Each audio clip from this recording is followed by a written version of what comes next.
ठीक है, मैं दोबारा रिपीट कर रहा हूँ, देखो कुछ लोगों ने अभी ज्वाइन करा है। एक सेकेंड। हाँ जी, अब मैं एक बार बात करूँ क्वेश्चन नंबर 1 के फर्स्ट, क्वेश्चन नंबर 2 के फर्स्ट पार्ट की। तो देखो यहाँ पर, तो यहाँ पर ना दो चीजें बोली गई है। एक तो speed of the still water, मतलब speed of rowing in still water, कि उसके बोट की स्पीड निकालनी है।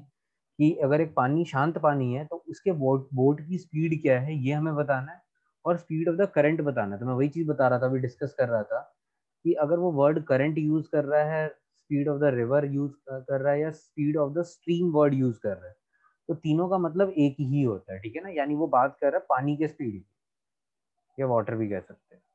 ठीक है, तो चारों का मतलब सेम ही होता है यहाँ पर। तो अब इस क्वेश्चन में दो चीजों की बात हो रही है। एक तो बात हो रही है let the speed of boat, इस लाइन का मतलब यही हुआ कि हर speed of rowing in still water, ठीक है ना, कि पानी में जो तैर के जा रही है। तो या तो हम स्पीड ऑफ ऋतु कर लेते हैं, क्योंकि ऐसा कोई बोट का वर्ड यूज नहीं उसने करा, तो स्पीड ऑफ ऋतु कर लेते हैं। कि ऋतु की जो अपनी स्पीड थी रो करने की, तैरने की, वो हमने ले लिया कितना, x किलोमीटर पर।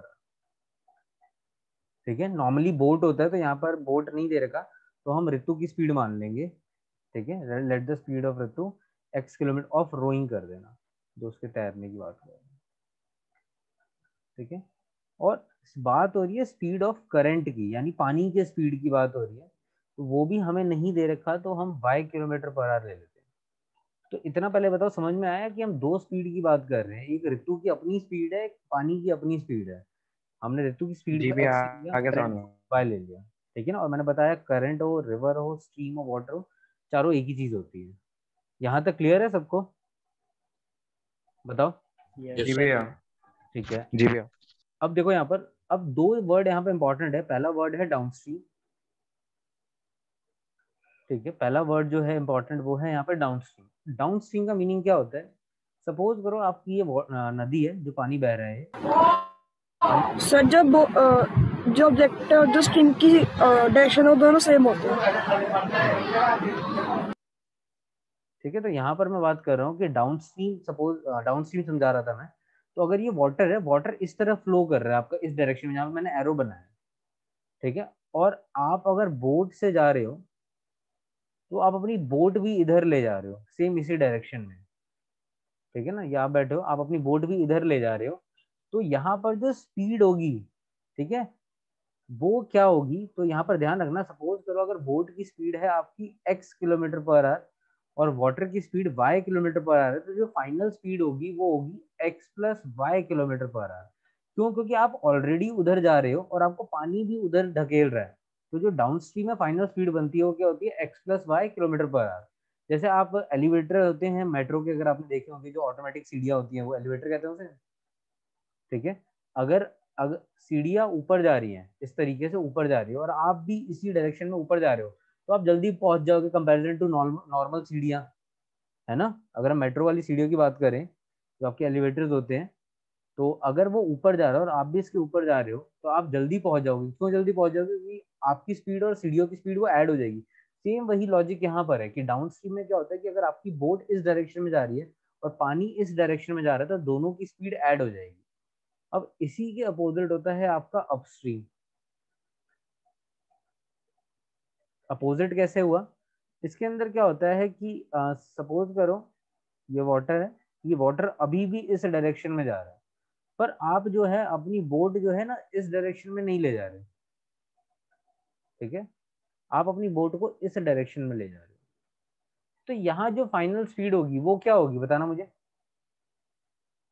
यहाँ जो फाइनल स्पीड होगी वो एक्स क्या होगी? X minus minus Y. Y.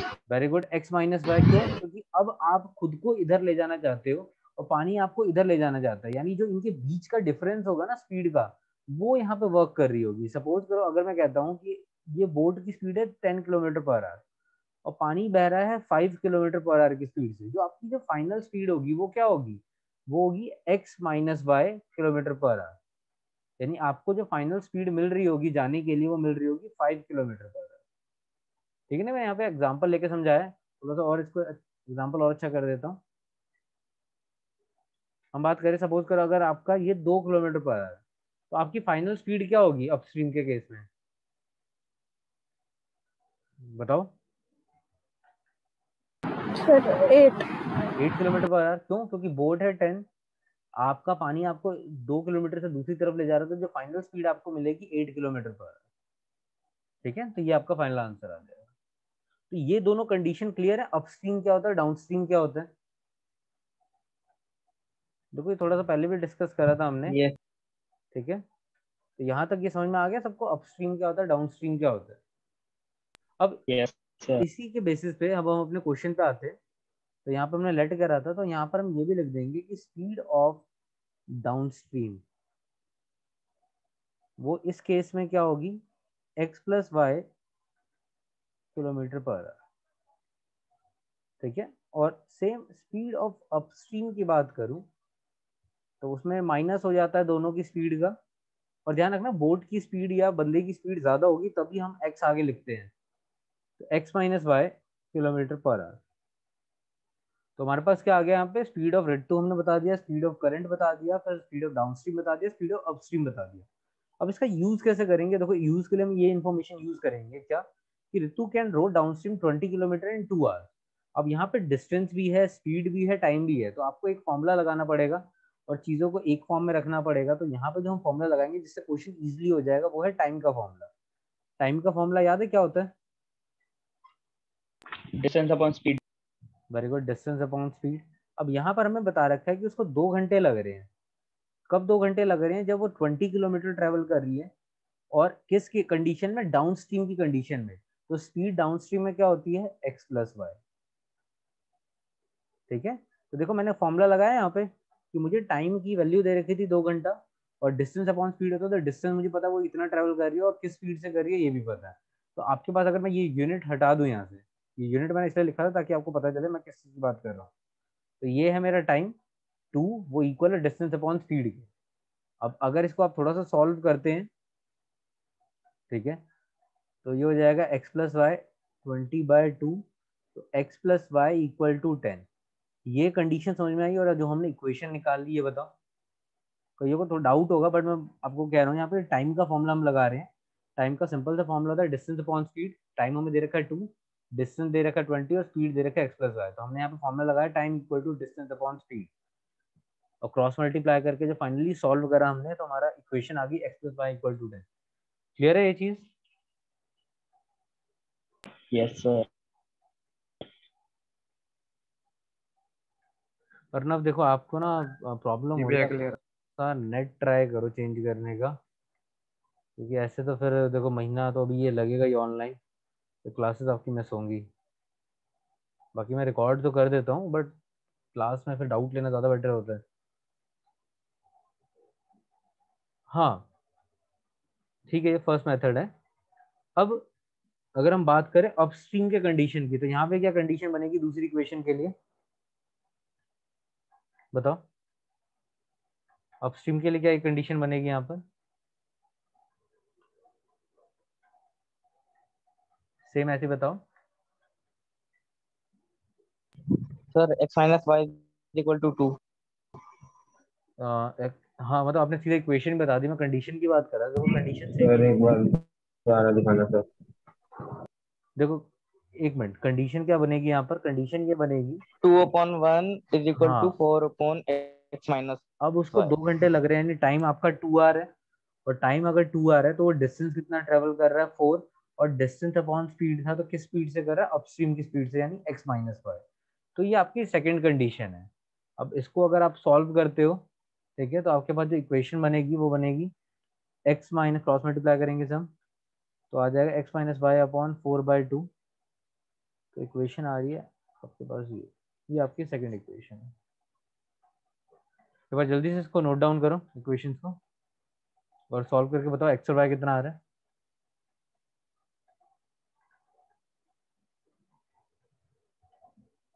हाँ भवे, फर्स्ट मेथड था। आप इसको डिस्टेंस वाले फॉर्मूले से भी कर सकते थे, पर बात वही है। ठीक है, अच्छा यहाँ तक सबको क्लियर है? देखो मैं दोबारा बता रहा हूँ, हमने यहाँ पर ये सीखा कि एक जो गर्ल है उसकी अपनी स्पीड है रो करने की, जो हमने एक्स ले लिया। वाटर की अपनी स्पीड होती है। तो डाउन स्ट्रीम अपस्ट्रीम में क्या होता है, देखो ये यूनिवर्सल है कि जब भी डाउन स्ट्रीम आएगा तो डाउन स्ट्रीम में आपको दोनों की स्पीड ऐड करनी है और अपस्ट्रीम में दोनों की स्पीड को माइनस करना है। फिर उसके बाद जो भी इन्फॉर्मेशन है वो हम डिपेंड करते हैं हम कैसे पुट कर रहे हैं। तो यहाँ पे जो इन्फॉर्मेशन टाइम के रिगार्डिंग दे रखा था, तो मैंने टाइम का फॉर्मूला लगा के यहाँ पे इन्फॉर्मेशन पुट करी और यहाँ से मेरे पास फर्स्ट इक्वेशन आ गई।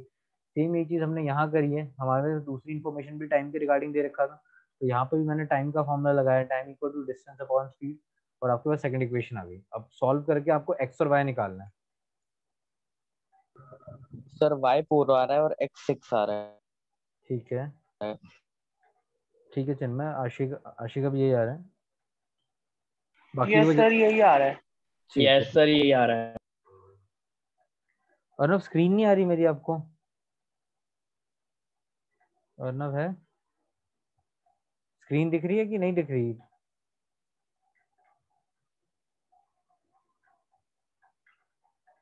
अब यहाँ पर देखो, अब यहाँ पर आप क्या है, बेस्ट है एलिमिनेशन लगाओ।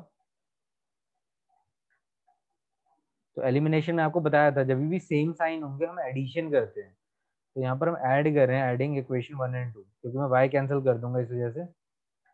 तो ये एलिमिनेशन मेथड है, y कैंसिल हो गया, यहाँ बचा 2x, यहाँ आ गया आपका 12, x की वैल्यू आ रही है 12/2 यानी x इक्वल टू 6। अब इसको आप पुट कर दो किसी भी इक्वेशन में,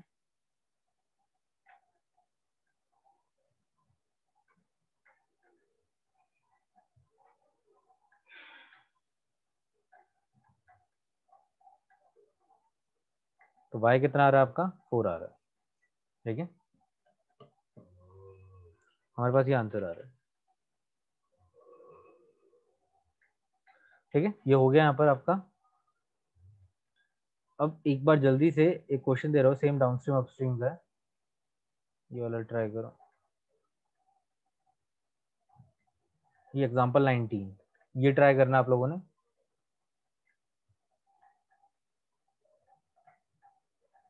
एग्जांपल 19 आपको ट्राई करना है।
हाँ जी, पढ़ा आप लोगों ने, ट्राई करा एग्जांपल 19।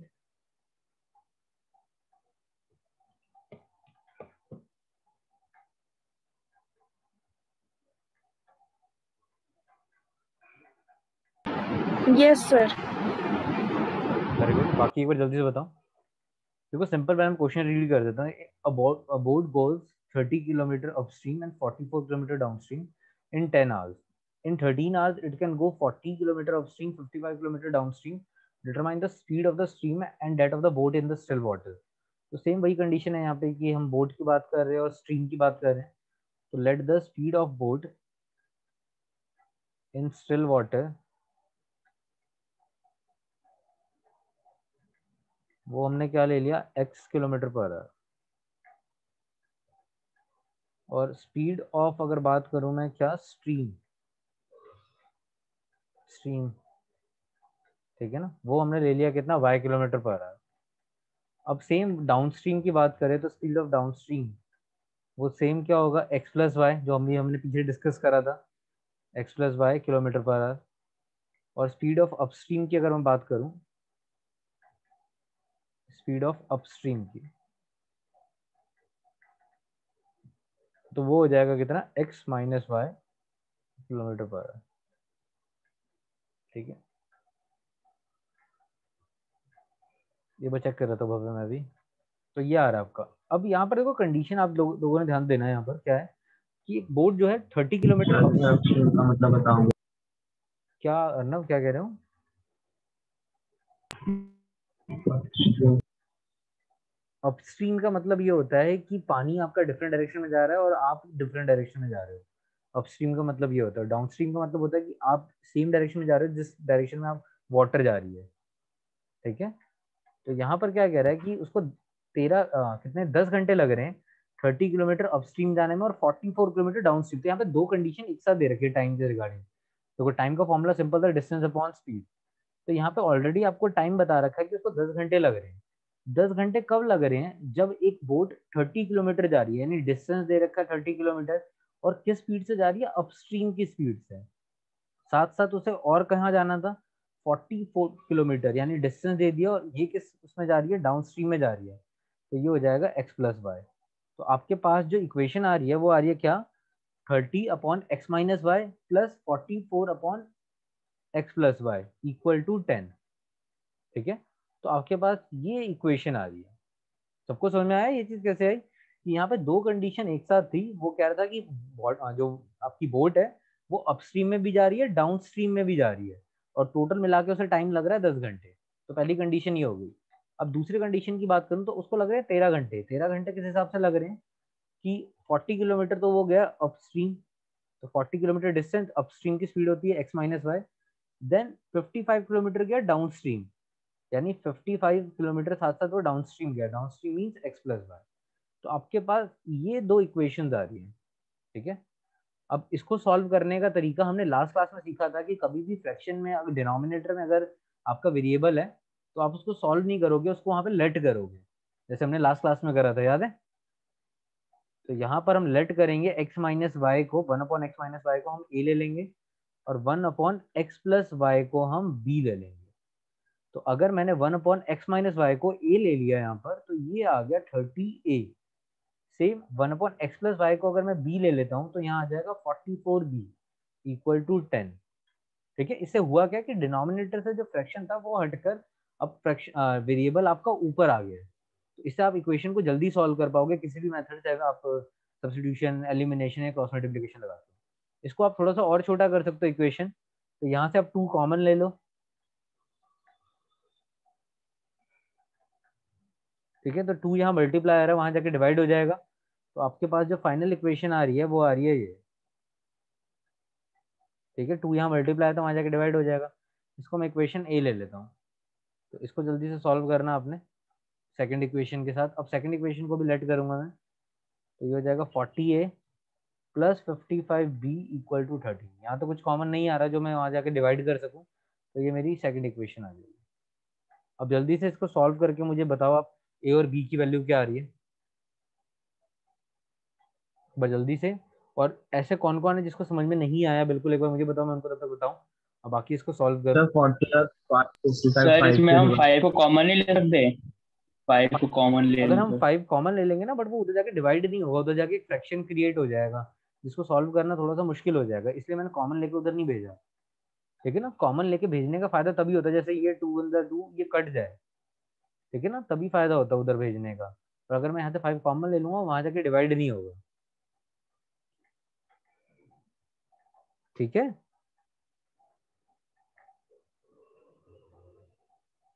आप बताओ अर्नब, कुछ कह रहे थे, आपकी बात कट गई। सर मैं भी यही कह रहा था सर, हम 5 से नहीं ले सकते। अच्छा, मैं वही कह रहा हूँ ना कि यहाँ से अगर आप 5 कॉमन ले तो लो, बट उधर भेजोगे तो 13/5 हो जाएगा, वो कैंसिल नहीं होगा। तो बेटर है कि फ्रैक्शन क्रिएट ना करें। अब इसको सॉल्व कर लो आप, या तो एलिमिनेशन लगाओ, सब्स्टिट्यूशन या क्रॉस मल्टीप्लिकेशन, जिसको जो मेथड इजी लग रहा है वो लगा के इसको सॉल्व करो।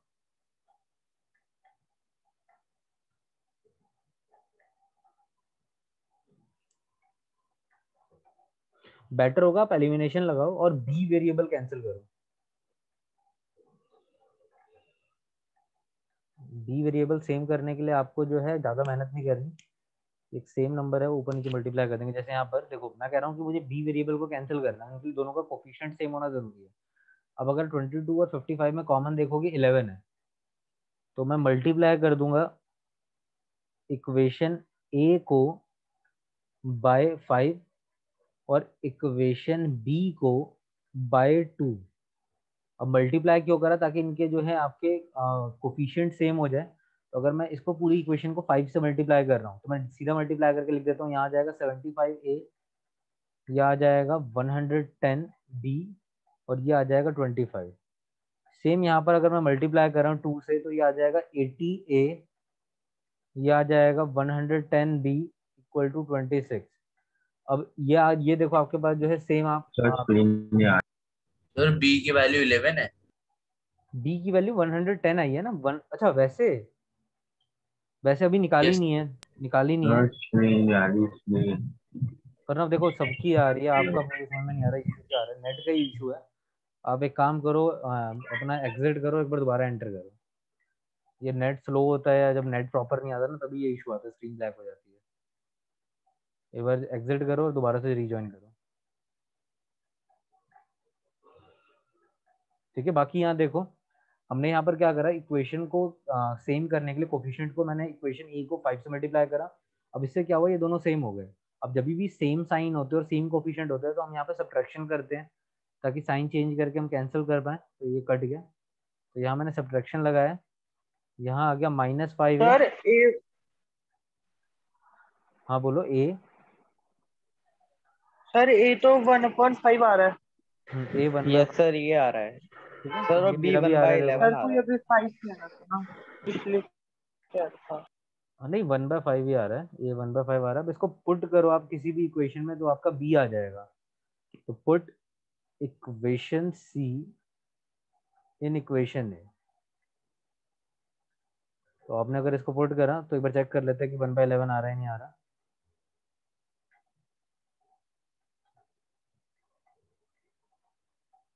हम्म, 1/11 ही आ रहा है।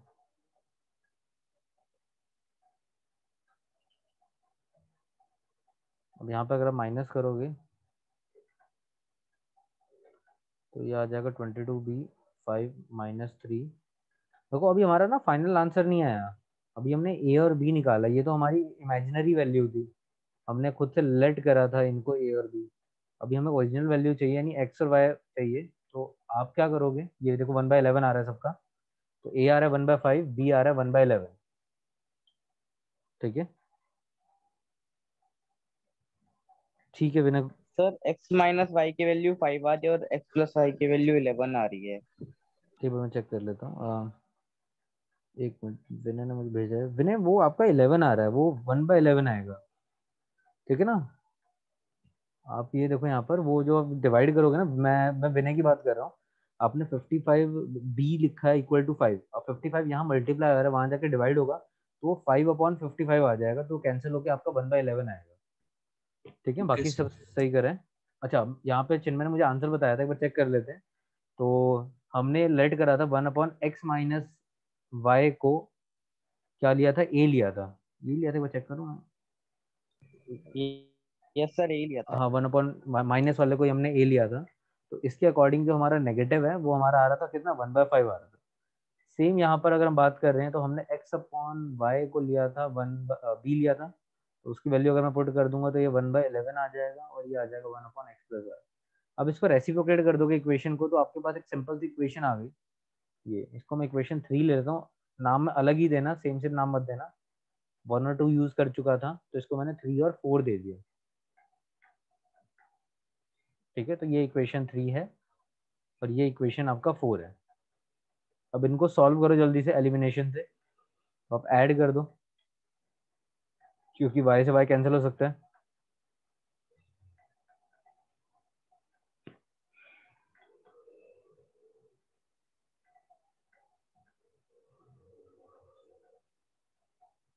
तो यहाँ पर 16 आ रहा है, x कितना आ रहा है, 8 आ रहा है।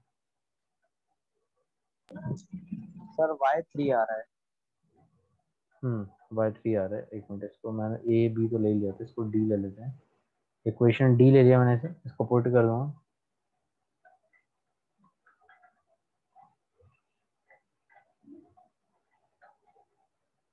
तो यहाँ 8 माइनस वाई इक्वल टू 5, और ये इधर जाएगा तो माइनस हो जाएगा, ये आ जाएगा y।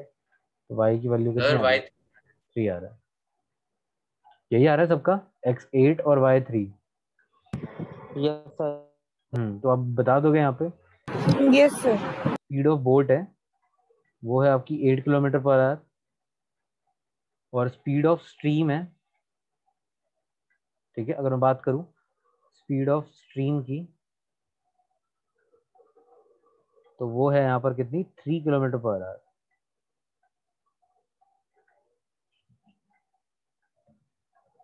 ठीक है, तो ये आपका फाइनल आंसर आ रहा है, speed of boat is 8 kilometre per our and speed of stream is 3 kilometre per our. तो इस ये क्वेश्चन सबको समझ में आ गया ना, अपस्ट्रीम डाउनस्ट्रीम का, ये काफी इंपॉर्टेंट क्वेश्चन है। सेम इस टाइप का क्वेश्चन जो है आप जो है वहां पे अटेम्प्ट करोगे, आपका जो क्वाड्रेटिक आएगा, क्वाड्रेटिक इक्वेशन चैप्टर में अटेम्प्ट करोगे सेम ऐसे ही। वो मैं फिर आपको जो है वो क्वाड्रेटिक इक्वेशन से समझाऊंगा, अभी रहने देते हैं, अभी पहले इसी चैप्टर को कंप्लीट करते हैं। अब एक काम करना है आप लोगों ने, सेकंड पार्ट अटेम्प्ट नहीं करना, थर्ड पार्ट अटेम्प्ट करना है खुद से, क्योंकि ये स्पीड वही टाइम के फॉर्मूले के रिगार्डिंग ही आप करोगे। अभी आपने ये ट्राई करना है, ठीक है, थर्ड पार्ट, ठीक है, और यहाँ पे भी ध्यान रखना हम वही टाइम का फॉर्मूला लगाएंगे। करो एक बार जल्दी से ट्राई।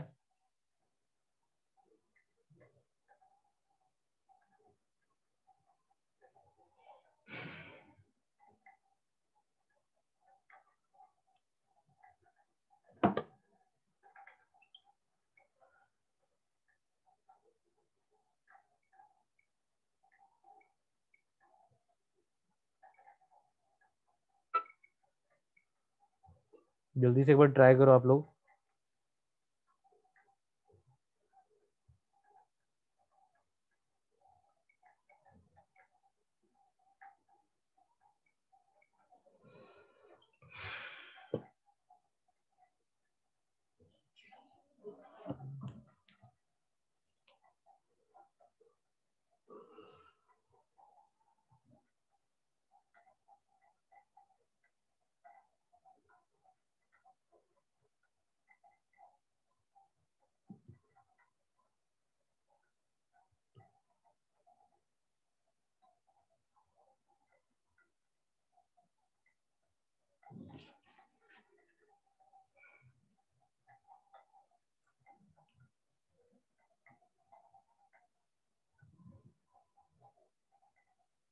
देखो एक बार मैंने आपको बोला था ट्राई करने के लिए, मैं भी खाली पढ़ ही रहा हूँ। Ruhi traveled 300 kilometers to her home, partly by train, partly by bus. ठीक है, partially by bus. She takes 4 hours if she travels 60 kilometers by train and remaining by bus. उसको 4 घंटे लगते हैं। देखो उसको टोटल घर जाने में ना 300 किलोमीटर का डिस्टेंस ट्रेवल करना है, partially by train partially by bus, मतलब कुछ पार्ट वो ट्रेन से ट्रेवल करेगी, कुछ पार्ट वो बस से ट्रेवल करेगी। अब she takes 4 hours if she travel 60 kilometre by train, उसको 4 घंटे लगते हैं, ठीक है ना। कब 4 घंटे उसे लगते हैं, जब वो 60 किलोमीटर किससे ट्रेवल करती है, ट्रेन से, और जो बचा हुआ डिस्टेंस है वो किससे करेगी, फिर बस से करेगी। If she travel 100 kilometre by train, अगर वो 100 किलोमीटर ट्रेन से ट्रेवल कर रही है, ठीक है, और रिमेनिंग बाय बस, तो उसे 10 मिनट ज्यादा लगते हैं, ठीक है। तो यानी पहले के कंपैरिजन में अब 10 मिनट उसको ज्यादा लग रहे हैं, तो आपको स्पीड ऑफ द ट्रेन निकालनी है, स्पीड ऑफ द बस निकालनी है, ठीक है। तो ये तो क्वेश्चन था, अब जल्दी से ट्राई करो। सर एक बार दोबारा रिपीट कर दो। देखो यहाँ पर ये है कि कंडीशन है कि एक रूही है, उसने ट्रेन और बस से ट्रेवल करना है 300 किलोमीटर, तो उसको 4 घंटे लगते हैं अगर वो 60 किलोमीटर ट्रेन से ट्रेवल करती है और रिमेनिंग डिस्टेंस बस से करती है। और अगर 100 किलोमीटर वो ट्रेन से ट्रेवल कर रही है और रिमेनिंग बस से कर रही है, तो उसको 10 मिनट ज़्यादा लगते हैं। तो आपको speed of the train and speed of the bus निकालनी है। तो देखो जो जो नहीं गिवन वो तो हम लेट ही करेंगे यहाँ पर, ठीक है। तो मेन 2 चीज़ें मिसिंग है जो उसने बोली है फाइंड करने के लिए, क्या है, speed of train x kilometre per our and speed of बस वो हम ले लेंगे y किलोमीटर पर आवर। अब समझो जरा इस चीज़ को आप, यहाँ पर मैं बात कर रहा हूँ टाइम के फॉर्मूले की, क्योंकि कंपैरिजन टाइम से ही हो रहा है, तो वो कह रहे हैं उसको 4 घंटे लगते हैं जाने में, तो मैंने लिख लिया फाइनल टाइम 4 घंटे लग रहे हैं। 4 घंटे कैसे लग रहे हैं, जब वो 60 किलोमीटर ट्रेवल कर रही है किससे, ट्रेन से, और ट्रेन की स्पीड क्या है, एक्स, तो डिस्टेंस अपॉन स्पीड, साथ साथ रिमेनिंग डिस्टेंस, यानी टोटल अगर 300 किलोमीटर ट्रेवल करना था तो रिमेनिंग डिस्टेंस हो जाएगा 240 किलोमीटर, और वो किससे जा रही है, बस से जा रही है। तो देखो distance upon speed, distance upon speed, तो जब हमने फाइनल इनका सम किया तो आपका टोटल टाइम लग रहा है 4 घंटे। ठीक है, बिल्कुल ठीक आ रही है, यही यही इक्वेशन आ रही है सबकी, देखो पहली सिचुएशन के अकॉर्डिंग। Yes sir. जसकरण आप बताओ, आपको समझ में आ रहा है ये जो हमने डिस्टेंस अपॉन स्पीड फॉर्मूला लगाया? जसकरण, गर्व, आप, यस सर। आपको समझ में आया ये Yes, इक्वेशन sir. कैसे फॉर्म हुई है? यस देखो सिंपल है, टाइम का फॉर्मूला जो होता है वो क्या होता है, डिस्टेंस अपॉन स्पीड होता है। तो यहाँ पर भी देखो मैंने क्या करा, डिस्टेंस अपॉन स्पीड ही करा, बट किसका डिस्टेंस अपॉन स्पीड करा, मैंने ट्रेन का। सेम यहाँ पे भी मैंने क्या करा, डिस्टेंस अपॉन स्पीड करा है, किसका करा है, बस का करा है।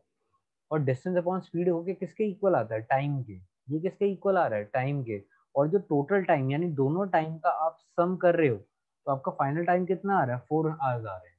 बात समझ में आई कि यहाँ पर हमने दोनों सिचुएशन का डिस्टेंस अपॉन स्पीड करा, यानी टाइम ही तो निकाल रहे, क्योंकि डिस्टेंस अपॉन स्पीड फॉर्मूला किसका होता है, टाइम के ही तो होता है। और जब हमने करा तो दोनों के टाइम को जब टोटल करा तो हमें टोटल 4 घंटे लग रहे थे, तो हमने इस कंडीशन के अकॉर्डिंग ये इक्वेशन फॉर्म करी यहाँ पर। सर ये जो फर्स्ट क्यूब मिनट्स में कन्वर्ट कर लो, क्योंकि नीचे वही आएगा 10 मिनट्स लॉन्गर है क्योंकि। अब यहाँ पर आप थोड़ा सा इक्वेशन छोटा कर सकते हो, कैसे, 4 कॉमन ले लेंगे हम, तो यहाँ आ जाएगा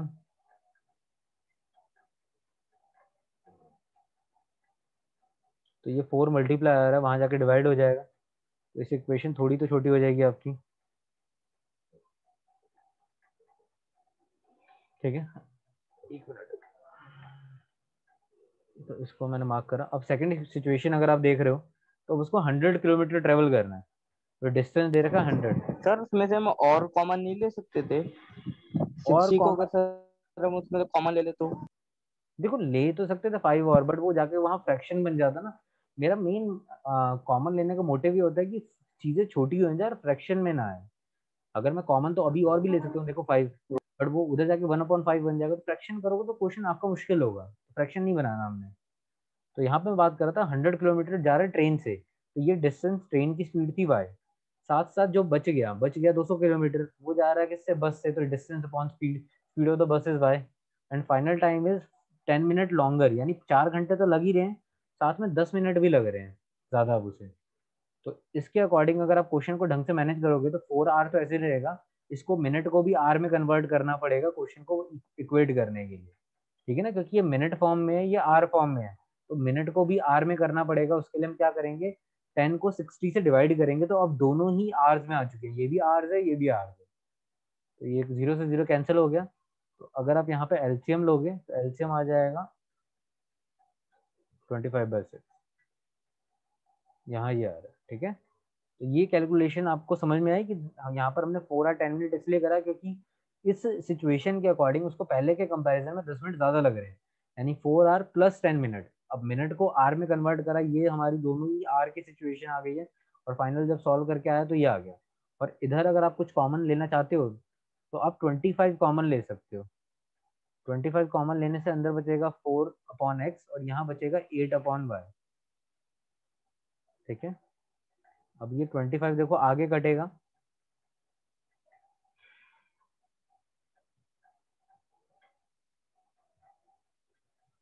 ठीक है, यहाँ पे मैंने 25 जो कॉमन ले रखा है वो इससे कट जाएगा, तो आपके पास जो इक्वेशन आ रही है 4/x plus 8/y equal to 1/6। अब यहाँ फ्रैक्शन में आ रहा है, तो उसके लिए फिर आपको क्रॉस मल्टीप्लाई करना पड़ेगा, बट उससे पहले हम लेट कर लेते हैं चीज़ों को। अगर मैं लेट कर रहा हूँ यहाँ पर, तो लेट करेंगे क्योंकि डिनोमिनेटर में है वेरिएबल, तो सेम उसी मोटिव से हम इसको 1/x को a ले लेंगे और 1/y को हम b ले लेंगे। तो पहली जो इक्वेशन आ रही है आपकी वो 15/x थी, तो वो हो जाएगी 15a। ठीक है, और 60/y था, तो वो हो जाएगा आपका 60b इक्वल टू 1। ये तो बिल्कुल नॉर्मल इक्वेशन बन गई, इसको हमने इक्वेशन 1 मार्क कर लिया। अब ऐसे ही अगर मैं इसको कन्वर्ट करूं, 4a plus 8b equal to 1/6। अब यहाँ क्रॉस मल्टीप्लाई अगर आप करोगे, ठीक है, यहाँ पर देखो हुआ क्या है, मैं दोबारा बता रही हूँ, ये वाला जो लास्ट स्टेप है, यहाँ पे क्या हुआ कि ये हमने जब लेट करा ये आ गया। अब मैं इसको होल अपॉन 1 कर सकता हूँ, कोई दिक्कत नहीं है, क्योंकि डिनोमिनेटर में 1 अगर आप लिखो भी तो कोई इक्वेशन में फर्क नहीं पड़ता। बट इससे आपका फायदा होगा कि क्रॉस मल्टीप्लाई कर सकते हैं, जिससे डिनोमिनेटर यहाँ से हट जाए, फ्रैक्शन हट जाए, क्योंकि हम फ्रैक्शन को नहीं सॉल्व कर सकते, इसलिए मैंने यहाँ पे क्रॉस मल्टीप्लाई करके बताया आपको। ठीक है ना, 1/x को a ले लिया, 1